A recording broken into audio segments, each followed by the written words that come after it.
Fala galera, chegando aqui mais um dia a gente está presente aqui na nossa missão. Hoje com algumas alterações, a gente está num lugar diferente, você percebeu aí. Hoje a gente está aqui em Jericoacoara. Para quem não conhece, Jericoacoara é o paraíso do Brasil. Se você não, se você não conhece ainda, coloca aí na internet aí, digita Jericoacoara. Vocês vão ver como aqui é bacana, como aqui é interessante para se passar aí um final de semana, para se curtir umas férias. Pessoal, a gente precisou fazer algumas adaptações. Vocês verem aqui como é que tá o cenário, e vocês vão ver que tá um negócio realmente adaptado.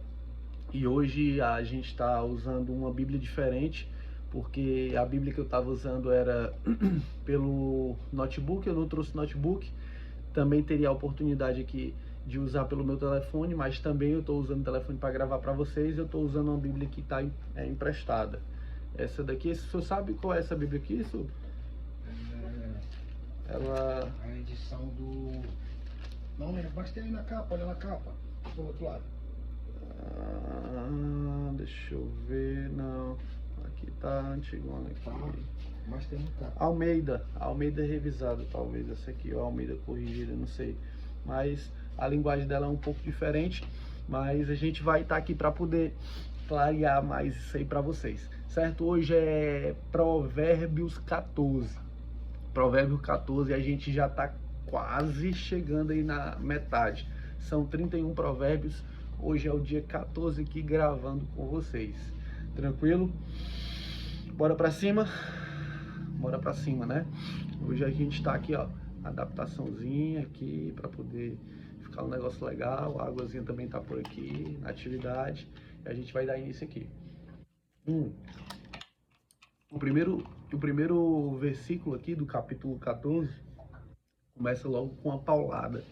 Ele diz assim, ó: toda mulher sábia edifica a sua casa, mas a tola a derruba com as próprias mãos. Pessoal, isso aqui diz muito para nós. Michael, mas por que que isso diz muito para nós? Porque a mulher, como está dito aqui, ela tem a habilidade, ela tem esse poder de construir, de edificar a casa. O que seria edificar a casa? Aqui a casa, ele está falando em relação à convivência, ele fala em relação à mulher que coordena a família. A ideia principal da mulher, ela é a cabeça da família, ela é a pessoa que vai responder pelo pensamento, ela é que vai direcionar. Nós homens, a gente tem uma pegada meio que ogrão. A gente trabalha mais com braço e perna. A mulher não, a mulher ela é mais inteligente, a mulher ela é mais sagaz. A mulher ela tem essa função de pensar e direcionar o homem.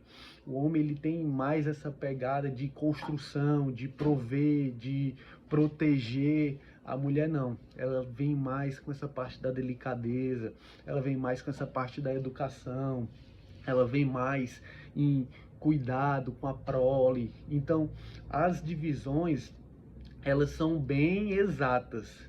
Isso se torna bem claro, principalmente quando a gente vai chegar lá, dando um spoiler aqui do capítulo 31. O capítulo 31, ele fala sobre a mulher, e quando a gente chegar lá, a gente vai poder esmiuçar isso em detalhes. Mas a questão é, se você tiver ou se você quiser ter um relacionamento saudável, você vai ter que saber dividir as coisas, você vai ter que saber qual é a sua obrigação, qual é o seu dever, qual é a sua finalidade dentro de um relacionamento. E presta atenção, não existe uma receita de bolo, não existe uma receita de bolo. Pode ser que você seja melhor fazendo alguma coisa e em outro relacionamento essa outra coisa é feita pela parte do homem. Enfim, mas é interessante que você se posicione, é interessante que você entenda isso, que você faça a leitura do seu relacionamento. E isso é um papel também importante da mulher. Não querendo falar em papéis, mas a mulher, ela tem essa sagacidade de perceber e direcionar, chamar o homem para conversa e dizer, olha, melhor fazermos assim, fazer assim. Você vai direcionar, ela vai mostrar o caminho. E aqui É o que está escrito nesse versículo do capítulo 14. Vou ler mais uma vez para vocês poderem entender agora de forma mais clara. Ele diz assim, ó: toda mulher sábia. Ele disse toda mulher sábia, que é um advérbio, toda. Ele está pegando todas as mulheres. Mas não são todas as mulheres, são as que são sábias. Existem as mulheres que não são sábias. E essas mulheres, ao invés dela edificar, ao invés delas construírem, elas destroem a casa. E é isso que a gente vê, é isso que a gente percebe. Que as mulheres, hoje, elas estão perdendo essa detalhe da sabedoria. Elas estão caminhando para o outro lado. Ou seja, elas estão indo para o lado oposto. Está existindo uma despolarização do negócio. Na verdade, está invertendo os polos. Então, todas as vezes que você pegar um casamento que esteja, ou um relacionamento que esteja em crise, está tendo uma inversão de polo. Não tá funcionando, não estão falando na mesma língua. Pessoal, a ideia de unidade de linguagem, a gente precisa conversar a mesma língua, a gente precisa ter e compartilhar as mesmas ideias. Casamento, ou relacionamento, ou empresa, ou qualquer outra coisa que seja, se as pessoas não tiverem unidade de linguagem, se elas não tiverem uma engrenagem que se encaixe e consiga rodar perfeitamente, não vai dar certo. E existe aí no início da história, depois do dilúvio, depois que o mundo foi inundado. Ah, Mike, tu acredita nessa história aí do dilúvio? Pessoal, em mais de 300 culturas, tudo isso aí é falado, e são culturas diferentes. Em mais de 300 culturas existem resquícios de que o mundo foi repleto de água. O mundo foi repleto de água. E logo após essa inundação, foi espalhado pessoas, que essas pessoas conversavam a mesma coisa e elas tinham a mesma ideia. E qual era a ideia delas? Era construir uma torre que chegasse até o céu. O nome dessa torre era chamada Torre de Babel. Mas onde foi que tu ouviu essa história? Está lá escrito em Gênesis. Você pega e você vai ler. Se você não ler, você vai ter que acreditar em quem lê. Mas, Michael, eu não gosto de ler, não. Bota lá no YouTube, a historiazinha da Torre de Babel também vai estar lá, para você poder ouvir e entender. E aí eles queriam construir uma torre, essa torre mais alta do mundo. Há relatos que essa torre tinha 2,4 km, ou seja, ela tinha 2.400 metros de altura. Pessoal, só para você entender a grandiosidade disso. Isso foi construído há milênios, Hoje a nossa torre mais alta são 800 metros. A nossa torre mais alta são 800 metros. E construíram uma torre de 2.400 metros.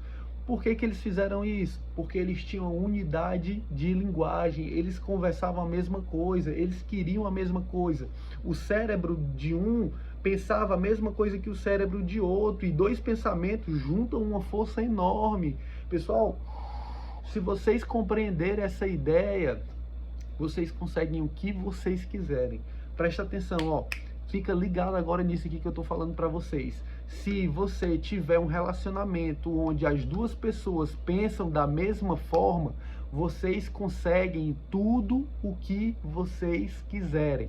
Presta atenção que ainda vocês não entenderam, ainda não ficou claro para vocês. Se vocês tiverem um relacionamento onde o homem e a mulher pensam da mesma forma, vocês conseguem tudo, eu falando tudo, o que vocês quiserem. E foi isso que aconteceu lá em Gênesis.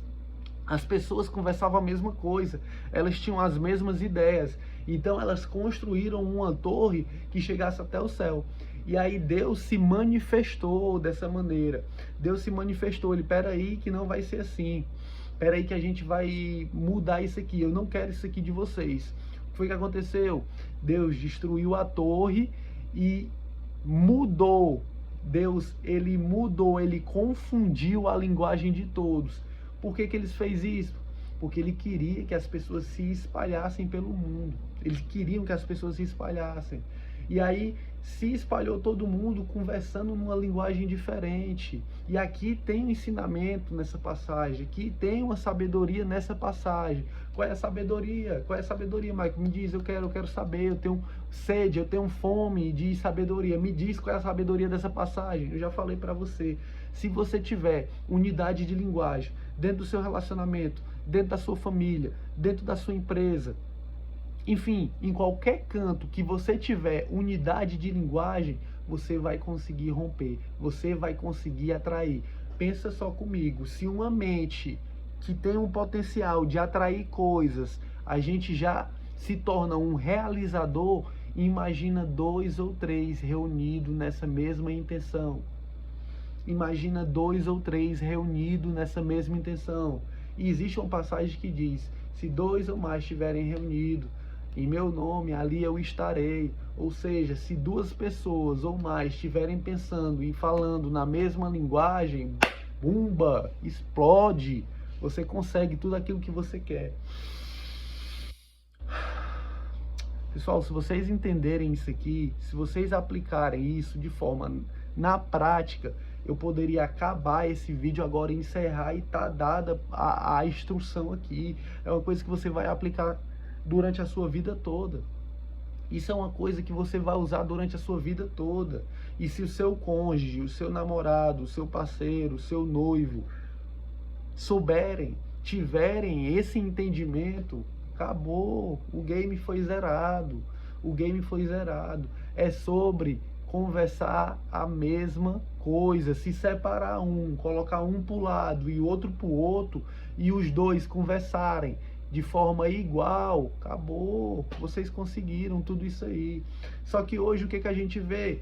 Homens pensando diferente de mulheres, eles polarizaram. As pessoas que querem destruir a família polarizaram a situação.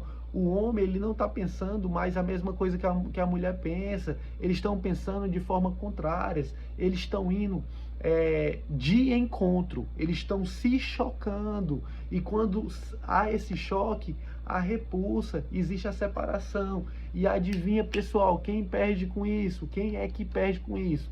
Perde você, perde a outra parte e perde principalmente os filhos. Principalmente a família destruída. Se vocês entenderem isso aí, vocês vão construir uma família de aço, vocês vão construir uma família imbatível, vocês vão construir uma família inseparável, vocês vão ter filhos fortes, vocês vão ter filhos com princípios. Se vocês entenderem isso que eu estou falando agora para vocês, tudo vai mudar, tudo vai mudar. Só que as pessoas destruíram tudo isso. O que acontece? Sentar e conversar. A conversa, a fala, a pergunta vai resolver toda essa situação. Se você conversar, se você perguntar, vai resolver a situação. Se você tiver um almoço em família, sentado na mesinha, tudo bonitinho, direitinho, um café da manhã, um jantar, são 3 refeições que vocês precisam estar juntos. Eu disse, Michael, eu não consigo estar 3 refeições juntos. Esteja uma. Esteja pelo menos uma. Você, o seu cônjuge, a sua mulher e o seu filho. Esteja pelo menos uma. Pelo menos uma. Isso foi comprovado cientificamente, que famílias que têm a oportunidade de estar à mesa juntos têm menos filhos delinquentes, tem menos filhos ruins. Ah, mas quer dizer que se eu jantar com a minha família eu não vou ter filho? Não estou falando isso. Existe a possibilidade, isso aqui a gente está falando de números, mas a probabilidade de você ter uma família eficiente, de você ter uma família blindada, a partir do momento que você tem uma refeição junta, é enorme. É melhor do que não ter. Entenda, se você tiver uma oportunidade de estar pelo menos uma refeição, eu digo pelo menos uma refeição, junto com a sua família, aí você pode mudar o curso de toda uma vida. Tanto a sua vida, quanto a da sua esposa, quanto a vida dos seus filhos. Eu fiz uma promessa para mim mesmo. Aqui no emprego que eu estou, a gente tem uma escala de serviço. Ou seja, o serviço ele é rotativo. Então, dependendo da época do ano, dependendo, sei lá, Réveillon, Natal, você pode estar escalado ou não.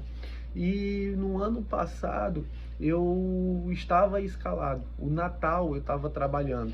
E eu conversando com a Raquel, eu prometi para mim mesmo e também prometi para ela que eu não me permito mais estar em nenhuma data dessa longe da minha família. Eu não me permito mais estar em nenhuma data dessa longe da minha família. Não me permito. Mas você vai me dizer, Maicon, mas é só uma data comemorativa. Isso aí é só uma data para o comércio. E aí eu vou te responder dessa maneira. É só uma data para o comércio. Mas a data, ela traz memórias. A data, ela vai trazer memórias, tanto para você, quanto para sua esposa, para o seu cônjuge, quanto para os seus filhos. Então, se vocês tiverem oportunidade de todos os dias estar junto, pelo menos numa refeição, já está válido. E outra coisa importante, pessoal, que eu falo para vocês, não existe televisão, não existe celular em refeições, não existe isso. Se você comer assistindo a televisão, se você comer assistindo um telefone, você está comendo sentimento. E a gente não precisa comer sentimento, a gente tem que comer alimento, a gente tem que comer comida de verdade. E tem pessoas que se alimentam de sentimentos. Vocês percebem que existem pessoas que se alimentam de sentimentos? Existem pessoas que principalmente estão em questão de sobrepeso, que elas comem sentimentos, elas estão com ansiedade, elas estão com depressão. E aí existe uma fuga da realidade. E qual é a fuga da realidade? Tem gente que tem uma fuga da realidade na comida. Tem gente que tem a fuga da realidade no esporte. Muitas das vezes eu fugi da minha realidade praticando atividade física. É tanto que eu cheguei até o ápice, até o limite do meu corpo. Eu já cheguei a me machucar por conta do excesso. E aí você imagina uma pessoa que tem uma fuga de realidade com a alimentação. O que vai acontecer com ela? Ela vai comer mais, é óbvio, bumba, explodiu, você entendeu a situação. Ela vai se alimentar mais, ela vai se alimentar de maneira errada. Ela vai começar a ter problemas a partir de uma alimentação. Pessoal, uma coisa tão simples, o ato de se alimentar. Se você se alimentar mal, você vai dormir mal. Se você dormir mal, você não vai ter um rendimento bom no dia. Se você não tiver um rendimento bom no dia, você vai se sentir cansado. Se você se sentir cansado, você não vai conseguir fazer as atividades que tem que ser feitas. Se você não fizer as atividades que tem que ser feitas, a sua vida vai virar uma zona, tudo por conta de alimentação. É uma coisa tão simples. É uma coisa tão simples e as pessoas complicam demais. Por que complicam? O defeito está lá na origem, está na família, foi como eu aprendi a fazer. Se eu tive um pai e a minha mãe, um pai e a mãe, que me ensinaram a comer de forma errada, eu vou levar minha vida comendo de forma errada. A não ser que eu bloqueie essa herança. Isso aí é chamada de uma herança maldita. Você está carregando uma herança maldita. Todas as pessoas carregam a herança maldita. E você é responsável por bloquear. Mas como é que eu bloqueio uma herança maldita? Identificando o que você tem. Você não consegue identificar um inimigo sem saber qual é o seu inimigo. É simples. Se você não identificar a herança maldita que você carrega, você não vai conseguir se sair dela, porque você nem sabe que tem. É uma coisa tão simples, mas é uma coisa que precisa ser dita, porque o simples só é simples para quem entende, para quem está preparado para ouvir. E se você, de fato, está ouvindo o que eu estou falando agora para você, aplique tudo isso na sua vida. Mike, mas tu está falando 18 minutos aqui, ó, eu não consegui entender tudo não. Simples, papel e caneta na mão, já falei. Anota, toma nota e depois observa. E outra coisa, não é só tomar nota e observar, é praticar. Se você só ouvir e não praticar, nada feito, nada feito. Mike, é porque eu gosto de ficar te escutando, mas eu não consigo colocar em prática.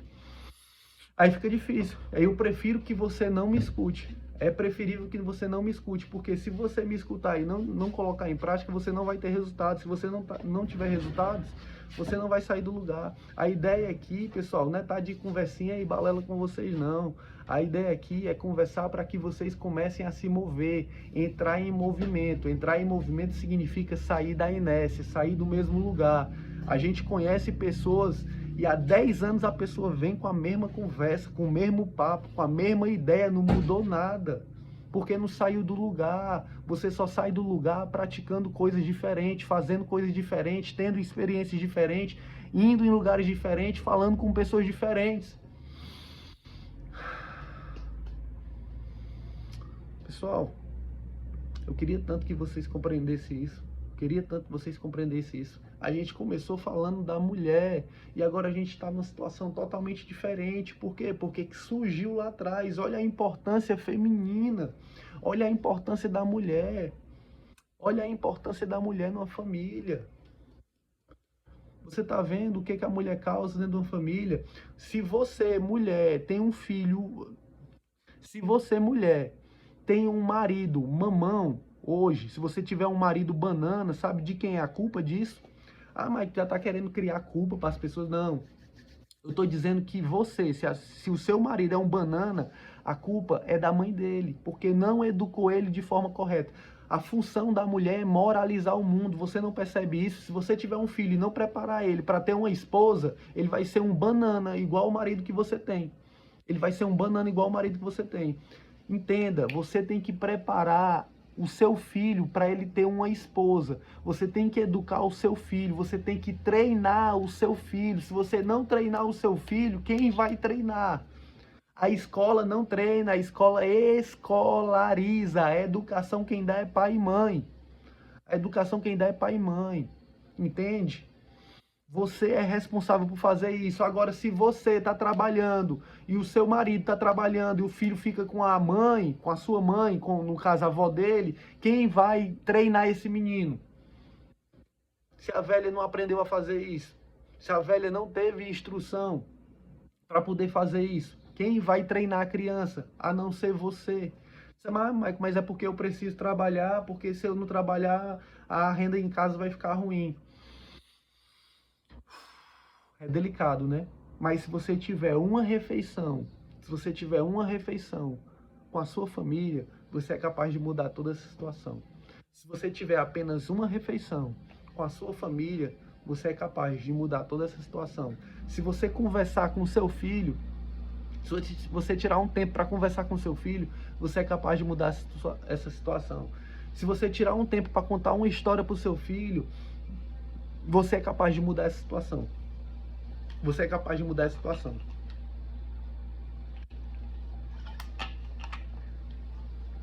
Hoje, aqui na praia, uma mulher perdeu a filha dela.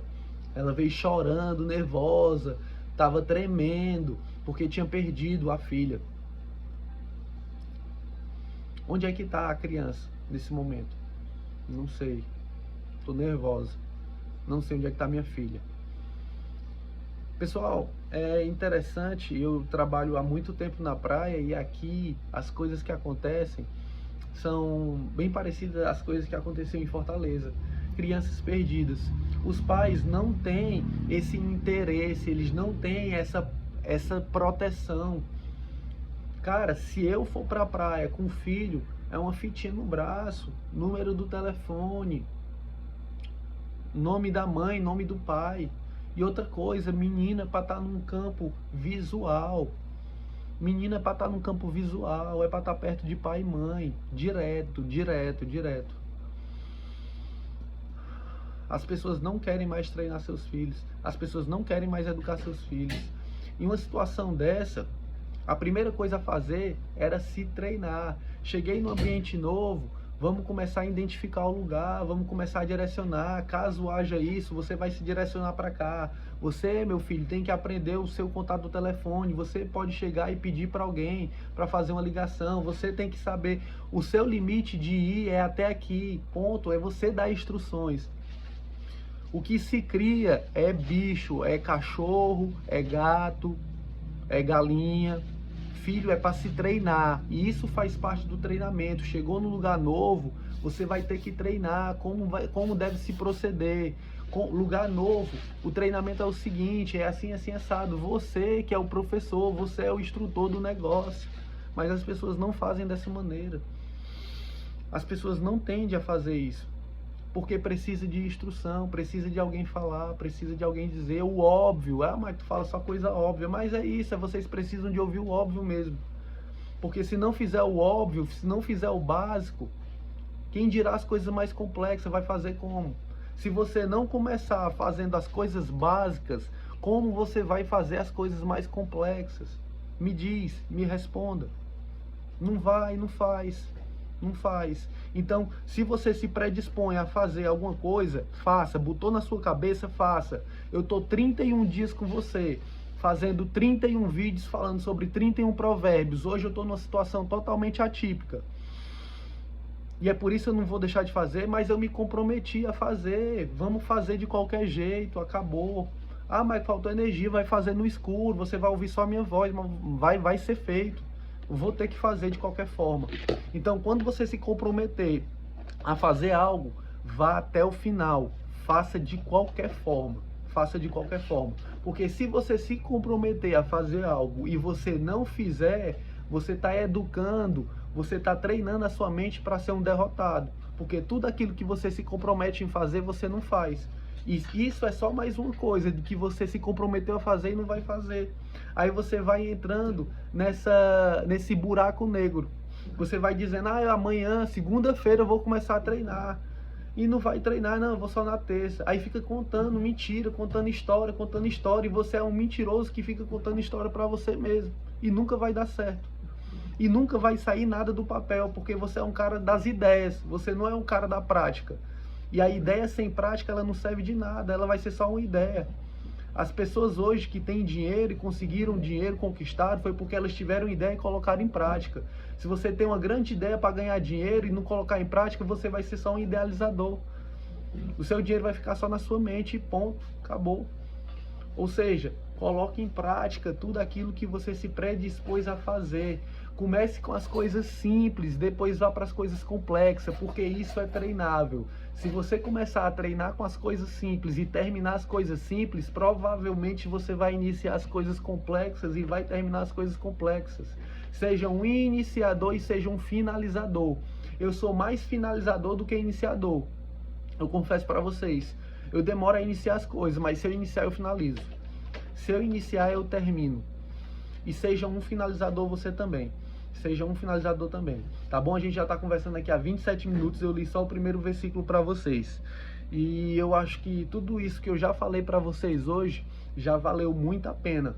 Já valeu muito a pena. Se desses 27 minutos, você colocar 1 minuto desse aí gravado no seu coração e praticar, porque se você só gravar e não praticar também não vai servir de nada. Pode fechar o telefone agora e ir pro seu sofá assistir a sua televisão, porque não vai servir de nada. Se você praticar, se você amarrar isso aí no seu dedo como uma aliança, para todos os dias você olhar para sua mão e lembrar que você está aliançado e praticar, aí sim você vai conseguir tomar um rumo na sua vida, beleza? Feche os olhos aí para a gente poder fazer uma oração e a gente vai finalizar aqui o nosso encontro. Respira aí, solta o ar, respira, solta o ar, mais uma vez, respira, solta o ar. Pai, a ti rendo graças pela tua bondade, pela tua misericórdia, são eternas e duram para sempre. Eu te agradeço, Senhor, pelo dia de hoje, eu te agradeço pelos momentos pelos quais vivemos, momentos diferentes, momentos que a gente precisa de adaptação. E todas as adaptações são feitas de maneiras com que a gente fique com preguiça de fazer. Essa é a palavra. Eu não gosto de usar essa palavra, Deus, mas essa é a palavra. É preguiça. E que a gente não tenha nenhum momento da nossa vida preguiça. Pelo contrário, que a gente tenha tesão, a gente tenha pujança, a gente tenha vontade de realizar tudo aquilo que a gente coloca na nossa cabeça. Que nós sejamos um realizador, não só um idealizador. Que todas as nossas realizações sejam feitas pela nossa força de vontade. E eu te peço, Pai, que nesse momento, que todas as pessoas que estão ouvindo essa mensagem consigam ser realizadores de tudo que se predispõe a fazer. Eu te agradeço em nome de Jesus. Amém. É isso aí, galera. Tamo junto. Valeu.